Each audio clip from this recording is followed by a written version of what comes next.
Bienvenue à vous et bonjour Stéphane Ravier. Merci et bonjour Sonia Mabrouk. L'épidémie s'aggrave. Qu'attendez-vous de la prise de parole du président de la République ce soir ? On peut s'attendre à un président père fouettard plutôt que père de la nation. Quand l'on n'a rien prévu, qu'on n'a rien anticipé, que l'on a investi en rien dans le domaine sanitaire, dans l'hôpital en général, 6 mois pourtant après la première vague, eh bien, au final, on finit par punir les Français. Aucun lit supplémentaire, aucun soignant supplémentaire. Il n'y a tellement pas de soignants de plus, qu'il y en a même en moins, puisque les infirmières démissionnent les unes après les autres, convaincues d'avoir été trompées par le gouvernement.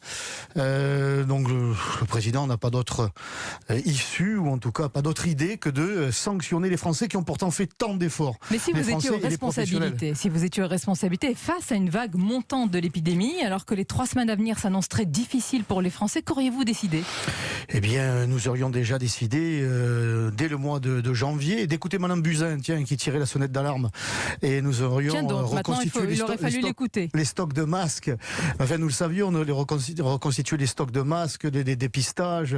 Nous aurions mis en place des contrôles aux frontières, des contrôles sanitaires aux frontières, ce que font tous les pays d'ailleurs. Mais là encore, la France est très en retard. Nous aurions équipé les hôpitaux, répondre à l'urgence sanitaire et surtout anticiper.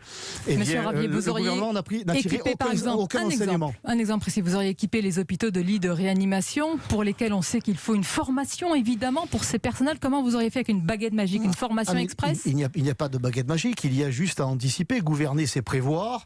Il fallait donc le faire avant. Ces lits ont été fermés, rappelez-vous, mais ils ont été fermés par un certain monsieur Woerth, qui a lui aussi, ce mouvement aussi à la responsabilité de la situation actuelle. Voilà, gouverner, c'est prévoir. Rien n'a été prévu. Tellement évolutive. Alors l'une des pistes ce soir qui est sérieuse, c'est un couvre-feu dans certaines villes où l'alerte est maximale. Est-ce que ça vous semble pertinent, potentiellement efficace ? Eh bien, on va ajouter à la crise sanitaire la crise économique. Elle est déjà là. À Marseille, c'est un véritable assassinat assassinat économique auquel s'est livré le ministre de la Santé. C'est plutôt le ministre justement de la fermeture, le ministre de la destruction de la restauration. Le mot est fort, alors qu'on essaye, semble-t-il en tous les cas, de protéger les Français et d'éviter qu'ils rentrent en réanimation, voire pire. On ne protège pas les Français en ajoutant à la crise sanitaire une crise économique. Car lorsque le pays sera appauvri, on aura encore moins les moyens d'investir dans les hôpitaux et dans la santé publique. Donc il ne faut pas fermer les bistrots, il faut ouvrir des lits dans les hôpitaux. On vous entend sur ce point, même si Olivier Véran précise qu'il n'y aura pas moins de 12 000 lits de réanimation. On peut monter, en tout cas ils sont mobilisables, mais vous dites que ce n'est pas assez. Mais sur le couvre-feu, en principe, ça doit empêcher les fêtes privées, les réunions familiales, passer une certaine heure. Est-ce que ça vous semble efficace, en tous les cas pour les plus jeunes ? Le couvre-feu, on en est là aujourd'hui. C'est encore une décision possible, pas encore certaine, mais on s'en rapproche. Une décision punitive. Les Français vont être punis, les professionnels, le monde économique va être mis en difficulté. Plus encore, mais je serais curieux de voir comment on va faire respecter ce couvre-feu. Prenons l'exemple de Marseille. Un couvre-feu à Marseille, ça vous semble à Marseille comme ailleurs, possible? Vous connaissez bien la ville, c'est pour ça que je pose la question sur Marseille. Les honnêtes Marseillais seront traqués comme le gouvernement sait si bien le faire.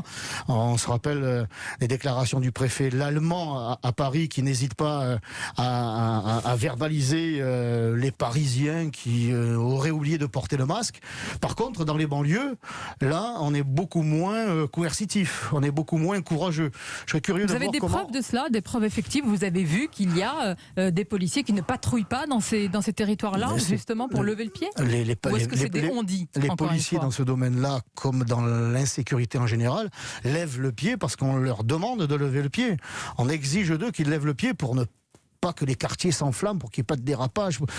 Il y a toujours 2 poids 2 mesures dans ce pays. Il y a les Français qui sont honnêtes, travailleurs et qui sont traqués. Et puis il y a les crapules qui, elles, pendant le confinement et pendant l'éventuel couvre-feu, continueront, en tout cas par tous les moyens, leur trafic. Monsieur Rabier, vous dites que les Français sont traqués, mais en appeler à la responsabilité individuelle des Français, demander de limiter les réunions familiales, de tous faire un effort collectif, ça vous paraît vraiment si aberrant Mais c'est ce qui a été fait. Les Français, en général, les Marseillais en particulier, ont consenti des efforts. Vraiment.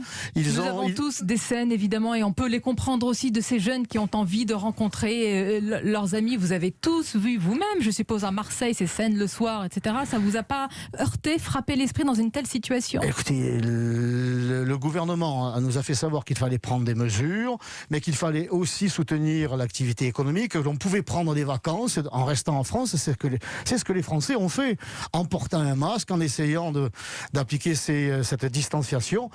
À l'impossible, nul n'est tenu, mais s'il y avait eu en amont les tests, s'il y avait eu les masques, s'il y avait eu les moyens dans les hôpitaux, mais ce sont toujours les Français qui doivent faire des efforts, pendant que le gouvernement, lui, ne tire aucun enseignement de la catastrophe du mois de mars. Mais est-ce que pour autant il y a un microclimat sanitaire à Marseille, jusqu'à aller imaginer un conseil scientifique spécifiquement pour Marseille? N'est-ce pas renforcer la défiance qui se répand dans notre pays? Non, mais ça c'est une idée médiatique pour faire le buzz de la part de la deuxième adjointe, qui aurait voulu tellement être Samia première, Ghali. Madame Ghali. Il n'y a pas de conseil scientifique communal à mettre en place, parce qu'autrement ça va être la cacophonie.